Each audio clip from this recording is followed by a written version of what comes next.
அம்பேத்கரை அரசியல் சாசன சட்டத்தினுடைய மாமேதையை அவர் எப்படி வடிவமைச்சிருக்காரு? ஜனநாயகம், சமத்துவம், சகோதரத்துவம், சுதந்திரம் என்று வடிவமைத்திருக்கிறார். இவரு சட்ட அவையில 1949 இந்த சட்ட வடிவத்தை கொண்டு போய் கொடுக்கும் போது வலதுசாரியாக இருந்த சர்தார் வல்லபாய் பட்டேல் ஒரு ஆரம்பத்தில் சொல்லிட்டாரு, நான் ஒரு சட்ட வடிவத்தை கொண்டு வந்திருக்கிறேன், நீங்கள் படித்துவிட்டு என்னிடம் கேள்வி கேளுங்கள், நீங்க படிச்சுட்டு கேள்வி கேளுங்க. வல்லபாய் பட்டேல் என்ன சொல்றாரு தெரியுமா? அவர் காங்கிரஸ்காரனாக இருந்தாலும் அவரு வலதுசாரி சிந்தனை உள்ளவர். அதனால்தான் அவருக்கு உலகத்திலேயே மிகப்பெரிய சிலையை வடிவமைத்து வைத்திருக்கிறார்கள். கடல்ல கொண்டு போடு, அரசியல் சாசன சட்டத்தை கடல்ல கொண்டு போடு. அம்பேத்கர் என்ன சொன்னார் தெரியுமா? என்னுடைய பூட் ஸ்டால் ஒரு முகத்துக்கு வரும், உட்கார்ந்து விடு.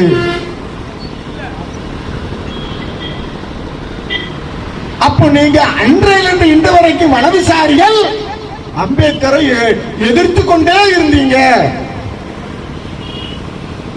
மோடி சட்ட பாராளுமன்றத்துக்கு 1 மணி நேரம் 10 நிமிஷம் உரையாடுது. 1 மணி நேரம் 10 நிமிஷமும் இந்த மக்களுக்கான எந்த திட்டங்களையும், வளர்ச்சிக்கான எந்த திட்டங்களையும், இவர்களுக்கு ஒற்றுமைக்கான எந்த வழிகோலையும் செய்யாம சொல்லாம அந்த 1 மணி நேரம் 10 நிமிஷம் நேரு, இந்திரா காந்தி, ராஜீவ் காந்தி அவதூறு பேச்சுக்க. ஏப்பா நீ ஒரு பிரதமர், வெக்கமா இல்லையா? நீங்க வெக்கமே பட மாட்டீங்களாப்பா? இந்த RSS சங்பரிவார கும்பல்கள் அதனுடைய தலைவர்கள் ஒரு நாளும் வெக்கப்படவே மாட்டீங்களா? உங்களுக்கு வெக்கம் என்ற இந்த உணர்வு இருக்காதா?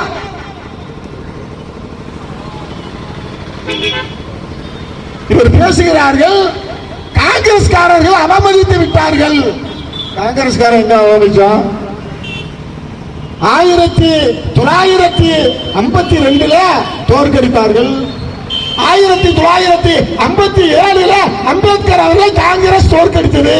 எங்க இருக்கு? என்ன ப்ரூஃப் இருக்கு?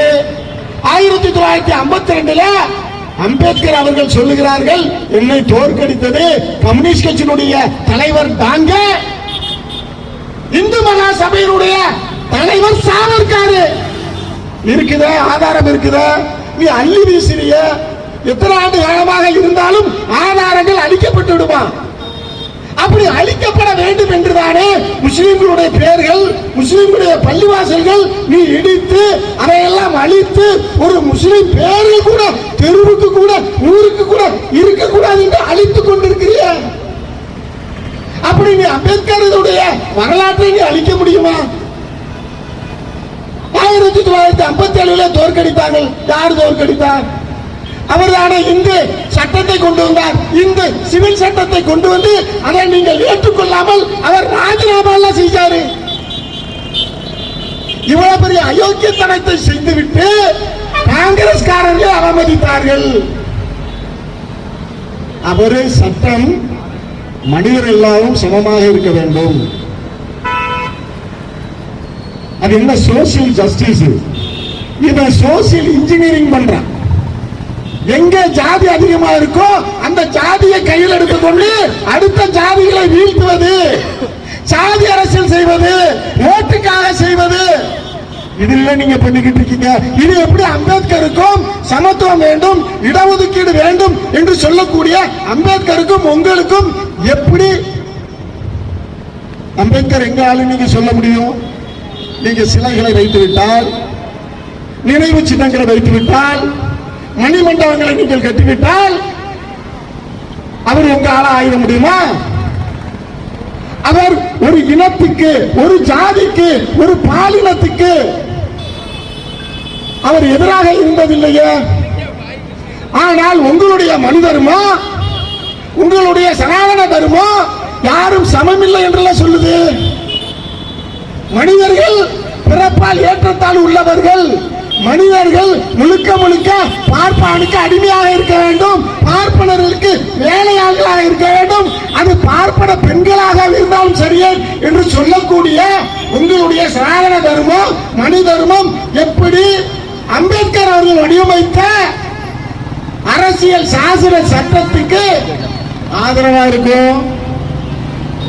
அம்பேத்கர் வேற, நீங்க வேற இல்லையா? தொடர்ந்து உங்க வரலாறு அம்பேத்கர் எதிராகவே இருந்ததா?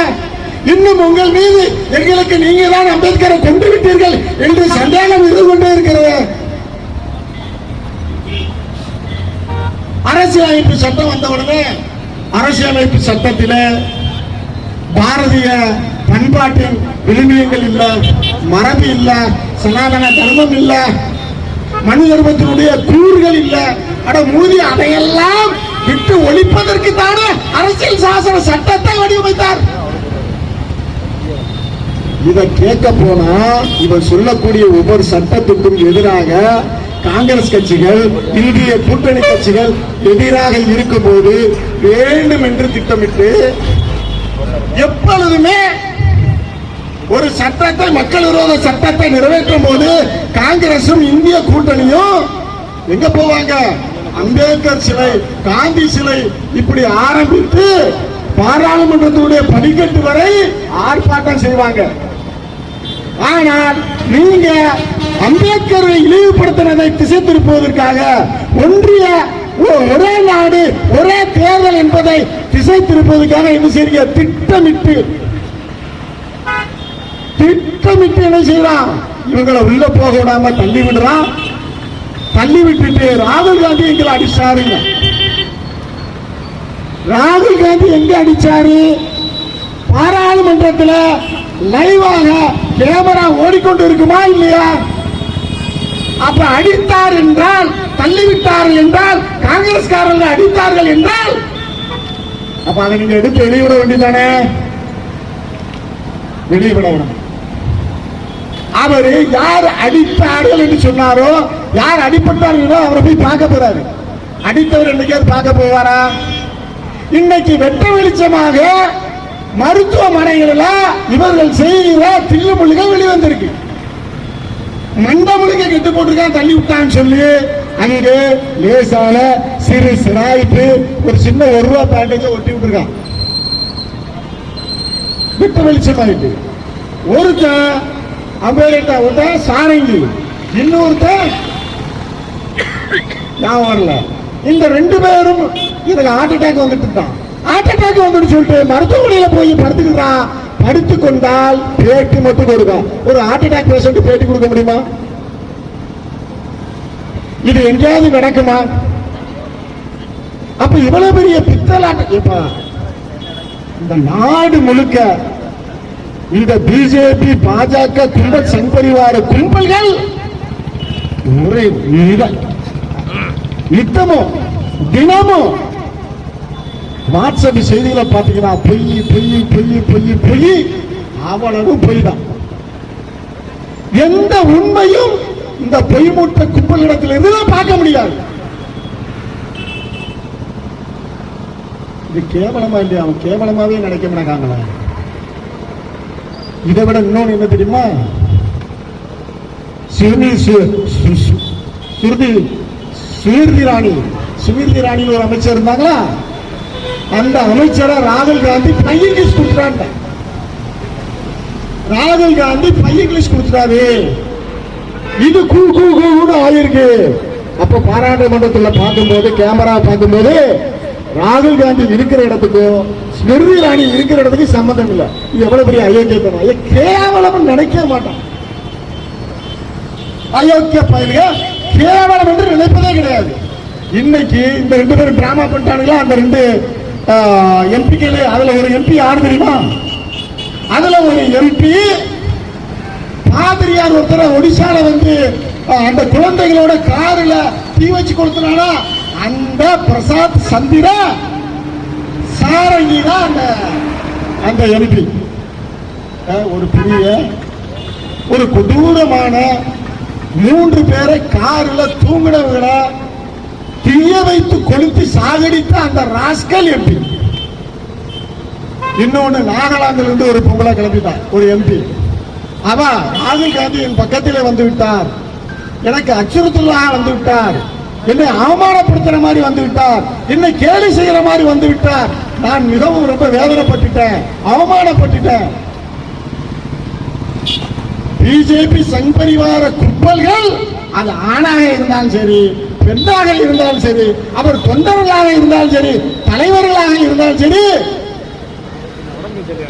இவர்களை மாதிரி ஒரு கேவலமான, மோசமான, அயோக்கியத்தனமான, அறிவறுக்கத்தக்க ஒரு கும்பல் உலகத்துல பார்க்கணும்னா அங்கே இஸ்ரேலில் இருக்கிற நெதன்யாகு போன்ற அந்த கும்பலை தான் பார்க்க முடியும். ஏன்னா இவங்க ரெண்டு பேருக்கும் ஒரு உறவு இருக்கிறது.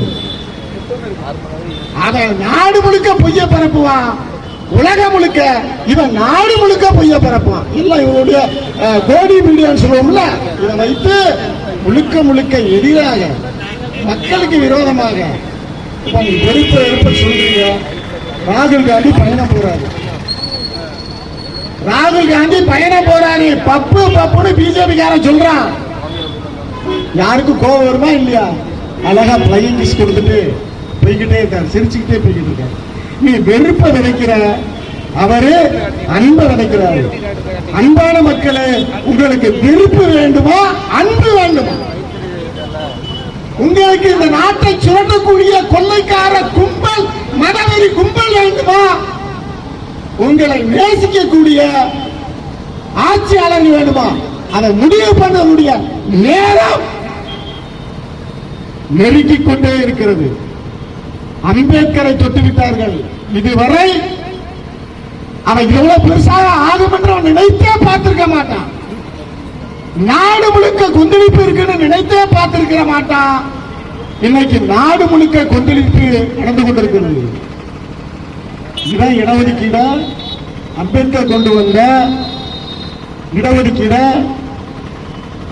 மறுக்கிறான். சாதிவாரி கணக்கெடுப்பு கொண்டு வாருங்க, அதை மறுக்கிறான். இவன் மறுப்பதெல்லாம் மக்களுக்கு ஒன்று கிடைக்க கூடாது. ஸ்காலர்ஷிப், மக்களுக்கு கிடைக்கக்கூடிய ஸ்காலர்ஷிப்பை மறுக்கிறான். ஆனால் அரிய வகை ஏழை என்று சொல்லி 8 லட்சம் ரூபாய் சம்பளம் வாங்குற, வருஷத்துக்கு மாதம் 66,000 சம்பளம் வாங்குகின்ற பார்ப்பனர்களுக்கு இடபிள்யூஎஸ் என்று இடஒதுக்கீடு கொடுக்கிறான். இது யார் ஏற்றுக்கொள்ள முடியுமா?